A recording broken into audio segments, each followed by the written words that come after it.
C'est une histoire personnelle, une histoire si personnelle que je ne l'ai jamais racontée. Si je trouve le courage aujourd'hui de vous la raconter un peu, de commencer à la raconter, c'est parce que je prononce ces paroles loin de chez moi, loin de toute familiarité, dans un monde où je n'ai pas de repères, en quelque sorte au bout du monde. Car pour un Européen, l'Australie, c'est l'autre côté du monde. J'ai la sensation que cet autre côté m'est favorable, et qu'à l'intérieur de cette faveur, il y a une possibilité, celle de dire ce que je ne peux pas dire.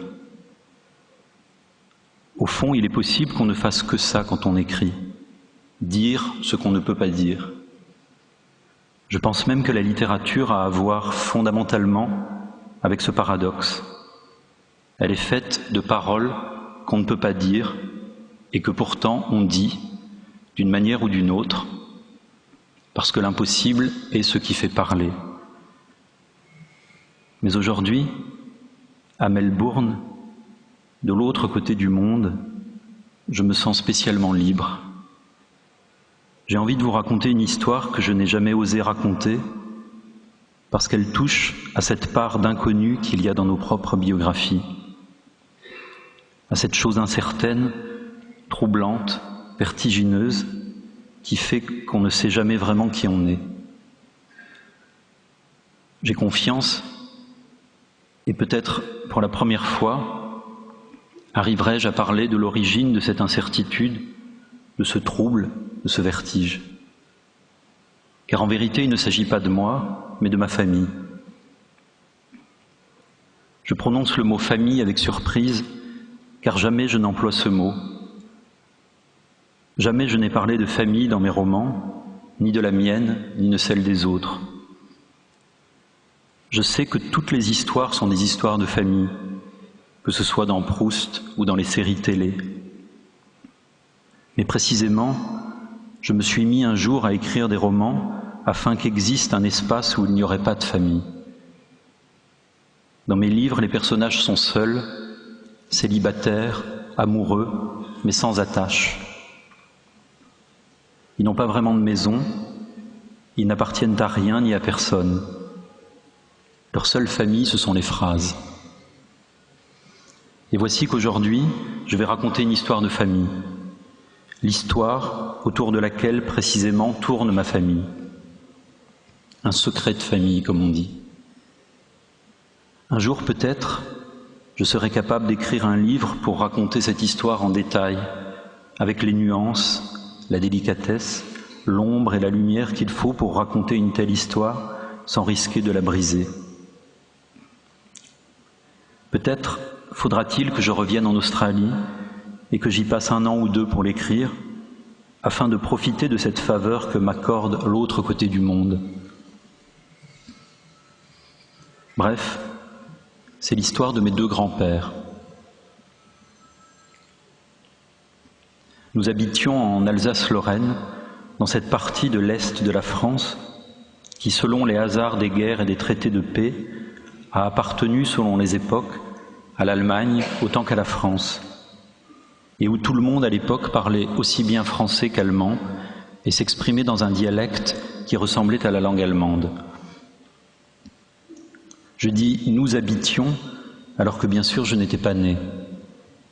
Mais je viens de là, pas forcément de ma famille, parce que tout écrivain a un problème avec son appartenance et ne cesse à travers le langage de la réinventer, mais je viens de cette histoire, de cette béance que je vais vous raconter, de ce trou dans la transmission. Je viens de ce secret. Comme écrivain, je pourrais dire que je suis le fils ou le petit-fils d'un tel secret. Lorsque les Allemands ont envahi la France au début de la Seconde Guerre mondiale, l'Alsace et la Lorraine ont été occupées immédiatement. Très vite, les Allemands ont obligé les hommes valides à travailler pour eux. Ils étaient traités comme des prisonniers actifs. Ils allaient dans les usines, en Allemagne, travailler pour le Reich. ceux qui refusaient s'exposaient à des représailles. On ne savait pas exactement quelle sorte de représailles, mais les Alsaciens et les Lorrains connaissaient l'Allemagne. Ils savaient que les nazis avaient réussi à mettre un pays entier au pas en quelques années. Ils savaient depuis longtemps, contrairement au reste de la France, contrairement à l'Angleterre, à la Pologne et à tous les pays où on le sous-estimait, qu'un homme comme Hitler était capable de tout. Avec les Allemands, disait mon grand-père paternel, on n'a pas le choix, c'est un revolver sur la tempe. Les nazis, disait-il, détestent le mot de décision. Pour les nazis, disait-il, ce mot n'existe pas. Les nazis voulaient un monde où plus personne ne décide quoi que ce soit, où l'on a simplement le choix entre obéir ou mourir. Ainsi, mon grand-père paternel, comme des milliers d'autres, a-t-il obéi. Il est parti en Allemagne au STO, le service du travail obligatoire. Et voici qu'en Allemagne, on l'a obligé à porter un uniforme de la Wehrmacht, l'armée allemande, et à combattre aux côtés des Allemands. Là aussi, ils sont des milliers à avoir subi cet enrôlement de force. La plupart sont alsaciens ou lorrains. On les appelle les Während uns, les malgré nous. Ainsi, mon grand-père paternel s'est-il retrouvé en 1941 à Stalingrad et a-t-il combattu les soviétiques. On raconte aussi, ou plutôt non, on ne le raconte pas. Dans ma famille, on le chuchote avec une tristesse épouvantée. On dit qu'un jour, il aurait combattu contre des Français. Je n'ose imaginer la honte qu'a pu concevoir mon grand-père depuis ce moment. Le courage aussi de faire face à la honte, la culpabilité, l'étrangeté de cette culpabilité, le savoir effrayant qu'il s'est mis à avoir sur le monde, sur la guerre, sur les décisions et les actes, sur ce qu'on appelle bien faire et mal faire. Je n'ose imaginer son retour en France après la guerre. Je sais qu'il est revenu à pied, comme la plupart des soldats reviennent dans leur pays. Je n'ose imaginer ce retour dans notre village, mais je le vois pourtant. Je vois si bien la scène qu'il me faudrait un livre entier pour la raconter. Le contraire de la gloire, qu'est-ce que c'est ? Le mot n'existe pas. C'est cela qu'a dû ressentir mon grand-père. Je sais que personne n'a jamais rien reproché en France au Während uns. Mais vous savez comme moi que les pires reproches sont ceux qu'on se fait à soi-même. Mon grand-père ne s'est sans doute jamais pardonné. Il était boulanger, il s'est enfermé après la guerre dans son fournil, il vivait la nuit, cuisait du pain, ne parlait plus. C'est à ce silence que je pense.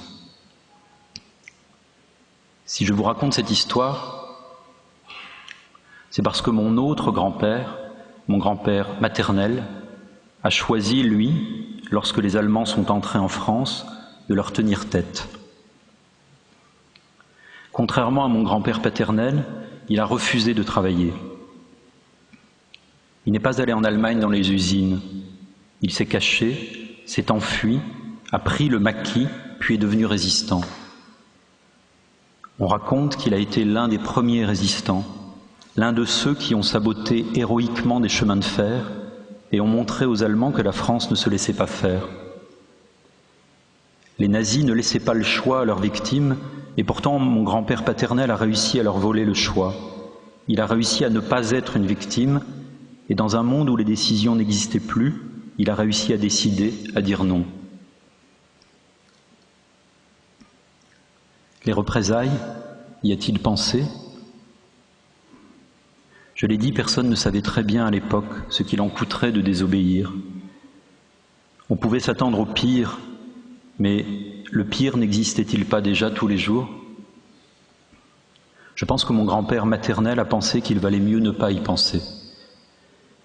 Et moi, j'ai souvent pensé au courage qu'il fallait pour vivre ainsi dans la clandestinité, pour affronter chaque instant comme s'il était le dernier. Je ne sais pas exactement où il a vécu pendant la guerre, ni à quel groupe de résistants il avait appartenu. En fait, on ne sait pas grand-chose sur ses actes, car lui non plus, après la guerre, n'a plus parlé. Comme mon grand-père paternel, il s'est enfermé dans le silence. Il n'était pas boulanger, mais mineur. Après-guerre, il fallait redresser le pays, la sidérurgie triomphait. Mon grand-père maternel descendait tous les matins sous terre, dans les mines de Lorraine, et n'en ressortait les poumons détruits qu'à la nuit tombée. Comme pour mon grand-père paternel, je n'ose imaginer son retour au village après la guerre. Je n'ose l'imaginer, et pourtant je le vois très bien. Car s'il ignorait à l'époque les représailles que sa désobéissance lui avait values, moi je les connais. Ces représailles que personne à l'époque ne pouvait connaître, on les a su très vite. À peine mon grand-père avait-il fui vers le sud de la France, à peine s'était-il engagé dans la résistance, à peine avait-il commencé sa vie de héros, que sa mère, ses sœurs et ses tantes, toutes les femmes de sa famille étaient envoyées dans un camp de concentration en Allemagne. Je ne dirai pas ce qui s'est passé là-bas dans ce camp. Je ne veux pas le dire. Et d'ailleurs, je n'en suis pas capable. J'ai parlé tout à l'heure à propos de mon grand-père paternel de culpabilité. Quel mot faudrait-il inventer alors pour mon grand-père maternel? À quoi pensait-il au fond de sa mine après-guerre? Pensait-il à l'héroïsme? Maudissait-il son refus? Le silence de mes deux grands-pères n'est pas le même, il est aussi différent que leur destin. Et pourtant, on y entend la même solitude. C'est à cette solitude que je pense. La France après-guerre n'en finissait plus de fêter sa victoire, on ne parlait que d'avenir. Mais existe-t-il un avenir pour ceux qui font silence ?